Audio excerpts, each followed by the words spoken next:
had an interesting email with this one person, and it was pretty cool. But I'm getting so many emails where it's like, hey, I can't answer, 15 different emails with 15 different people, and we all have 15 different conversations. It's a lot. You know what I mean? It's like, damn, I'm not getting paid. You know what I mean? Like, I'm just, you know what I mean? But I appreciate the love people show. That's just real genuine. People email me and we talk and they tell me about their life and what they going through and how my videos helped them over the last year or whatever.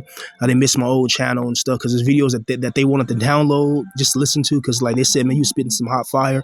And I was able to download it. But anyway, this person, we were just having a little conversation, and he was just telling me how pointless it feels, how he wakes up, goes to work, he works hard, and it's like swimming in a pond, or swimming in a little puddle where it's like you're swimming and swimming and swimming, you're swimming and swimming, but you still feel like you're not getting anywhere. That's all done by design. We live in a system of oppression. We don't live in a system that wants you to become wealthy and rich, because when you're wealthy and rich, you're kind of you're still in the system, but you're not in the situation where you're constantly being attacked. You see, when you're under poverty or under economic deprivation, you're attacked not only in your mind, but you're attacked physically, verbally, mentally by other people. And everywhere you go, people can almost smell that there's some type of economic upheaval going on, and the world doesn't give a fuck about your situation. You have to understand that, man. And young guys have to really understand that, the world doesn't care if this person in your family just passed away and you don't have no money or you don't have no access to somebody that can help you do what you really want to in life. I was talking to this one person. He was like, BPV, I guarantee, I was listening to some of your music, and, I guarantee if you knew the right people, you'd probably be famous, or you would probably at least be able to have a fan base, or at least be able to make a living, out of it. And I'm like, you're absolutely right. If I just knew the right person, the right successful person to come and just take me under their wing, and it's like, but there's all types of strings and shit attached with that if you don't meet the right person. And I believe a lot of this shit is just out of our control. There's some things in life that are out of your control, point blank period. And meeting that right person at the right time, listening to your right rhymes, listening to your right beats or whatever it is you're trying to achieve, and they like it and they're able to actually do something for you, because you can only do so much yourself, bro. You can put your music on YouTube, you can do all that. That doesn't mean that's not, you can even make a site, sell beats here and all that. But it's like, you need somebody to really put eyes on you to really be successful in this world. Like, you need a team. It's not who you know, or it's not what you know, it's who you know, point blank period. And knowing the right person can change the trajectory of your life forever. You can go from being like, damn, economically trapped and economically this, to next thing you know, you're doing what you love for a living, But it seems like this world doesn't want certain people to reach a certain economic position, because economic stability brings clarity. It brings tranquility. It brings peace. Whenever have you ever been in like flow mode where like you're making a beat, or you're writing, or you're just doing something creative, making art, making some poetry, whatever. Create. A lot of artists follow me. I noticed that. Sculpting, they do that. What's that shit with glass where they take that flamethrower thing, that blowtorch, and they start shaping glass? Somebody was showing me their artwork with that. Like, he made like this red elephant. It would look cool as hell, And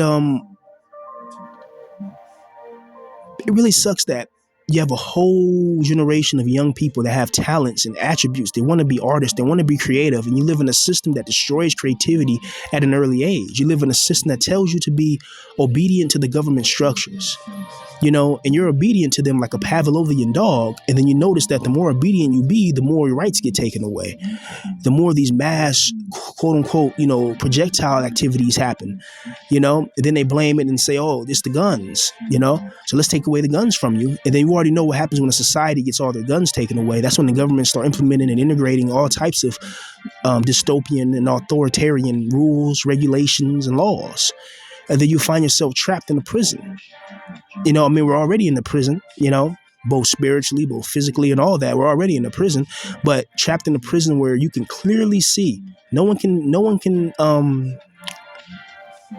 say different, but they still will. That's just how people are. People are just really stubborn beings at times. But protect that energy, man. Protect that inner spark inside your soul. Protect it and hold dear to it.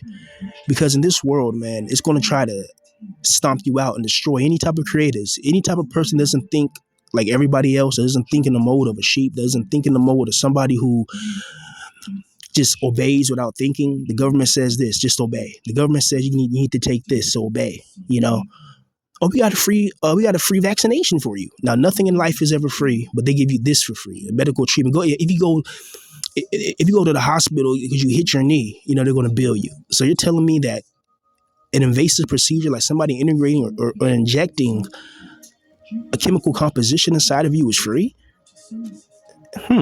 Interesting. Then months later or years, a couple of years later or a year later, people just start, you know, like women have irregular discharges. Men start having clots, blood clots everywhere. Men and women, blood clots all through their arms, legs, and heart and all this. And it's just like, that wasn't there before. If you really break all that down, you start to see, man, that this whole system of oppression, it kind of gets off to our pain and suffering.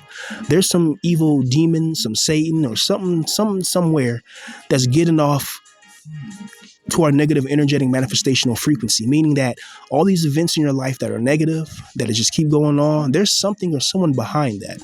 It's not just a coincidence. It's not because, quote unquote, you're a bad person. Bad people get away with bad shit all the time and nothing happens to them.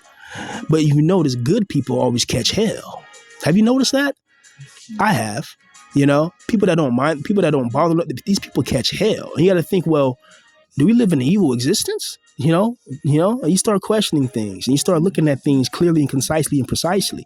And you start to realize that this whole realm is some bullshit, you know, from the government systems, from how they use propaganda, how people fight against each other, how they lie, how they just shit. They devour, you know, nations with propagations and all type of integrations. They put chemical compositions in food. Like just the other day, I was seeing Tyson Chicken said they got 58 million pounds of meat they have to recall because of possible contaminants. I'm like, how 58 million pounds? Like how the fuck does that go by? That seems intentional. And the FDA just still lets them put cancer-causing chemicals in children's cereal. Shit that's banned in the UK. The United Kingdom, they don't really play like that when it comes to certain food shit dies. Like, they're not going to let you put all that chemical shit in their food, even though it's all part of the one world order, we know. But in the United States, they just don't give a fuck. They put all types of poison in our foods, and they wonder why we have a short lifespan. They make life so stressful, and it's all because of money. Can you imagine how free we would be if we didn't have to worry about money? You know? Can you imagine that? Can you imagine how happy your life would be if money wasn't the ailment that's holding you back? How much creativity you could create, how much innovations, how much, you know, you could probably create your own fire nation and become the fire lord like an avatar. Why not? Fuck it. You know what I mean, right? The possibilities are endless. And I want you youngsters to dream, man, and keep on dreaming and keep on going. You know, these videos are motivation for people that are in certain situations, you know, and hopefully one day we'll all get out this mess and we'll be able to turn our talents into attributes. People can't keep saying that we're doing nothing with our lives. I mean, if you sit down with us and tell us to rap, tell us to make a beat, tell us to write, you'll be like, damn, you're talented. How come you didn't make it? Because something is trying to stop me. You know what I mean? Like that's the best way I can put it, because when all these other people seem to make it in music or whatever, they seem to meet the right people at the right time in the right position in life, where they don't have no money either. They're poor too. They don't have a job either at the time, and they're able to make music full time and make money out of that and make a career out of that and blow and be explosive and have a good career. It's like certain people are picked, certain people are chosen for certain things. Then you see what type of music they make, and it's like it's not really spiritual growth and development music. You know, I'm not saying be holier than thou, because, you know, everybody has flaws in their system, right? But what I'm saying is, like, you can still make a message or put a message in your music that can help the youth and help the people. You know, you don't have to always talk about the same crap, you know, like this. What I mean by that, drugs, this, catching a op, letting it pop. Like, I understand it. That's what you living it, nigga. But it's like, there's so many different people that have different experiences. We need music from people of all ages. This ageism in hip hop has to stop as well. Oh, you're 30 years old, so you can't rap no more. It's like, really? And you wonder why. Yeah, but you wonder why people are getting they're getting graped, you know, in real life, and they're getting grape, you know, like grapes. You know, I can't say the real word. I gotta say grape. They're getting grape for a record deal. They're partying with P. Diddy and all that. And you wonder why older people are like, nah, I need my points in my music. Nah, I need ownership. Nah, I need my royalties. I see a person my age going to ask the real questions. Hey, I need my royalties. I need this, that, and this. I need, I need my split sheet. I need to get my entertainment lawyer that's specific in hip hop entertainment contracts to look over this. And, a young guy, 17 years old, ain't going to do all that. You tell them I give you $250,000 right now, they're going to take it and sign it. And then not know they just trapped themselves. Now you're $250,000 in debt. And if your next album or record or whatever doesn't sell, you're fucked. And then you start owing triple and double. Next thing you know, 5 years later, you owe a few $1,000,000 and you haven't even made $1 million. Or you don't even have $1 million. You're just fronting this all on loans. This world is like a cyclone of depression and stress.